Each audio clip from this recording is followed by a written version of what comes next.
Hey y'all, welcome back.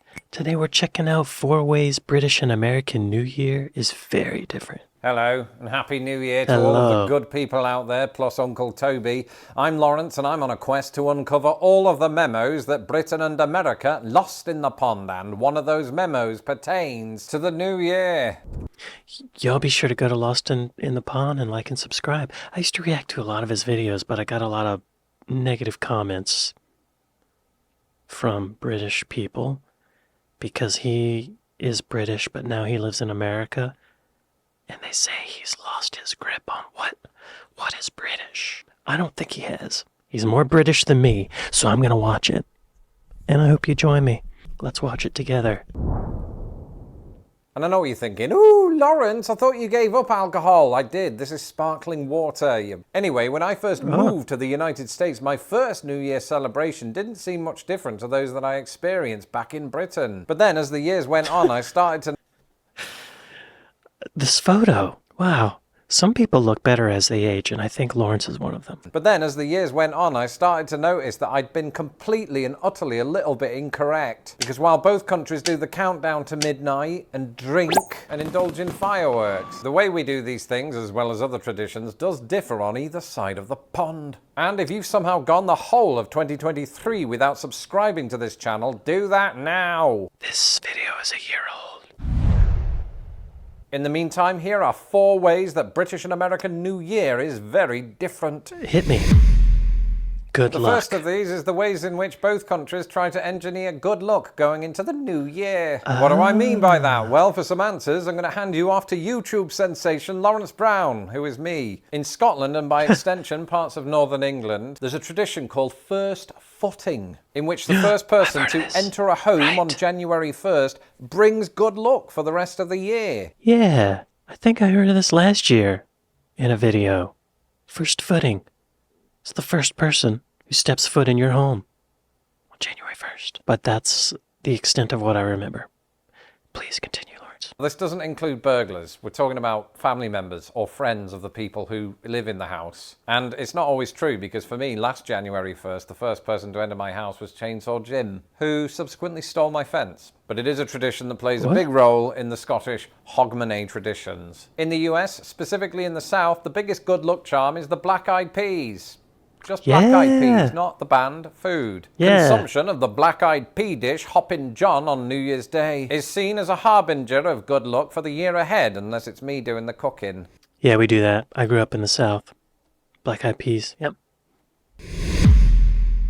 You would not believe how much of an impact time zones can have on one's New Year celebrations. Firstly, growing up in Britain, totally and the rest of the country were on the exact same time zone. So all of our celebrations were in perfect unison. It never occurred to me that there are countries around the world where this is not the case. And one of those countries is the United States. Now, when I lived in Indianapolis, this wasn't really a problem. And that's because I was on Eastern Standard Time, which is the same time zone as Times Square. There's a lot of time involved. But then I moved to Chicago, and I was suddenly 1 hour behind New York. From then on, watching Dick Clark's Rocking New Year's Eve felt weird, because I was celebrating something that wouldn't happen for an hour yet. And then I considered that in addition to those 2 time zones, there are 4 more. Mountain, 2 hours behind New York. Pacific, 3 hours behind. Alaska Aleutian, 4 hours behind. And Hawaii, 5 hours. All that said, I'm going to let you in on a little secret that I discovered this week. If you extend this to include American territories, as well as British territories, both have exactly 9 time zones apiece. So in that respect, you could say that we're not so different, you and I. I swear I'm not drunk.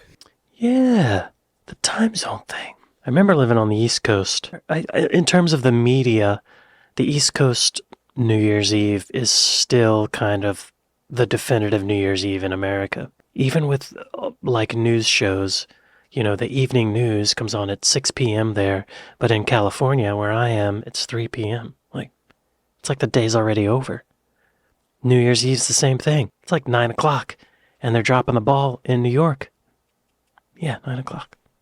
Also, Saturday Night Live comes on in New York at 11:30 p.m. In California, it's 8:30, which is actually really nice. But yeah, the news cycle, the New York Stock Exchange, all that stuff is East Coast. The government stuff, East Coast. Us here on the West Coast, we're just kind of left to our own devices. It's not as big of a celebration. There are not nearly as many people. See, look at that. So many people on the East Coast. Look at that. East of the Mississippi. And I'm down here. There's a few more. There's Phoenix, Salt Lake City, Seattle, San Francisco, Las Vegas. It's just like 5 or 6 big cities. Denver. But that's mountain time. We're out here all alone, y'all. With the UFOs. Actually, UFOs are over here right now. So many more people on the East Coast. Majority rules. I'd say that we're not so different, you and I. I swear I'm not drunk. And then there's the countdown itself, and in Britain, all eyes turn to the Elizabeth Tower, or as it's known to purists, Big Ben. And even those purists would be quick to point out that traditionally Big Ben was the name of the bell and not the tower, but I digress. Right?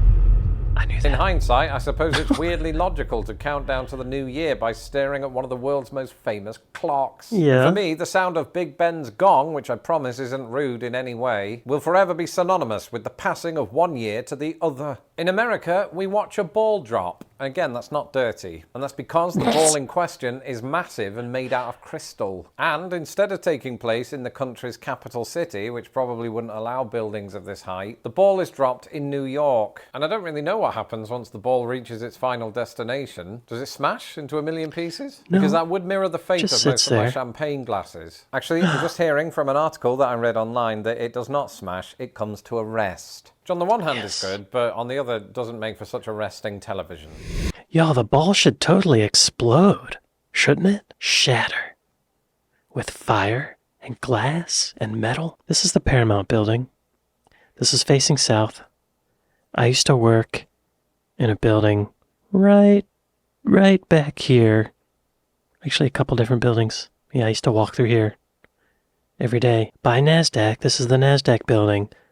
And whenever you walk by the NASDAQ building, there's this super cold air flows out and it smells like plastic, like ozone. This is valuable information I'm giving you. Auld Lang Syne, is there any song out there more synonymous with the new year?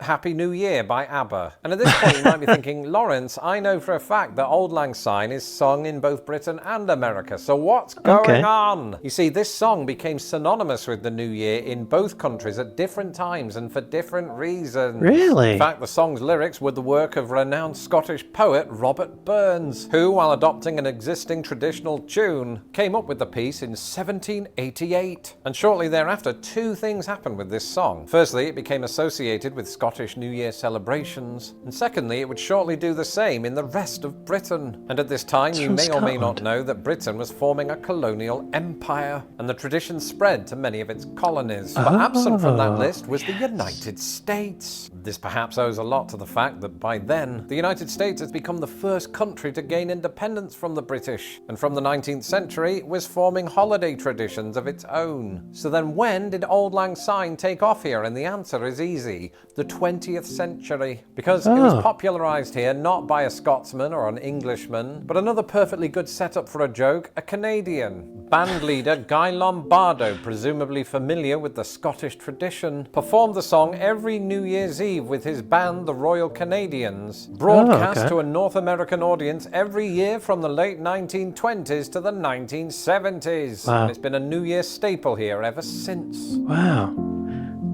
Wait, who is this guy? I've never heard of him. Band leader Guy Lombardo. Guy Lombardo. I thought, isn't that the name of the drummer for Iron Maiden? No, that's Dave Lombardo. Canadian and American bandleader, violinist, and hydroplane racer. He was born in London, Ontario, Canada. His parents were Italian immigrants. Lombardo is perhaps best remembered for his big band remote broadcasts, which were carried on several national radio and television networks for nearly 50 years. Starting in 1929. Boy, what a year that was, huh? Broadcast from the Roosevelt Hotel in New York City. Then it moved to the Waldorf Astoria. CBS Radio. Then NBC. This is big stuff. These are big hidden players. A hydroplane racer. Let's look up Dave Lombardo. If there's any relation. Cuban-American drummer. Oh, Slayer, not Iron Maiden. Slayer. Sorry, Dave. He was born in Cuba? Wow. I have a feeling they're not related. Anyway, presumably familiar with the Scottish tradition, performed the song every New Year's Eve with his band, the Royal Canadians, broadcast to a North American audience every year from the late 1920s to the 1970s, and it's been a New Year staple here ever since. There is something about, even without the words, actually the words don't make a lot of sense to me, but the chord progression, the movement of the notes makes me feel hope for the future and nostalgia. It has this bittersweet emotion to it where it's like life moves on. And I don't know if that's from the actual chords or if I've learned to internalize that from the association with New Year's Eve. But either way, it's an appropriate song. And on that note, pun intended, I'm all out of water, so I'm going to go and refill and count in the new year, which at the time of this video isn't until tomorrow, but just pretend that it is today. Thank you to all of you for another record-breaking year at Lost in the Pond. If you don't know what I'm talking about, follow me on social media and check out my most recent post. In the meantime, an absolutely humongous thank you to my patrons who've just helped this channel grow to new heights in 2023. If you would like to become a ponderer and support everything that I do, you can do so today at patreon.com/lostinthepond or by clicking the join button below. Until the next video, goodbye and Happy New Year. Y'all be sure to go to Lost in the Pond and like and subscribe. I want to watch this video, 7 American words that are catching on in Britain. Y'all? I say y'all all the time. I refer to you as y'all. Y'all. See? We got booger crust, snot crust. A lot of these, we're not that different, y'all. We're pretty similar. Pretty similar. What a year it's been. 2024 has been pretty nuts. Although things are escalating, I have a feeling we're going to look back on 2024 like those were the simple times. Those were when times were easy. Man, crazy world we live in. But I think I'm releasing this video on New Year's Eve, so yeah, I hope you all have a great New Year's Eve. I'd like to thank you all for a wonderful 2024. Regardless of all the crap that's been going on in the world, I've personally had a pretty good year. Can't complain about it. I hope you all have too. Hope you're doing well. And I wish you all the best in the new year. I'd like to thank my patrons. I'd like to thank my Buy Me a Coffee folks. Thank y'all for watching this with me. Happy New Year, and see you later. See you next time. Later. Happy New Year. Happy New Year.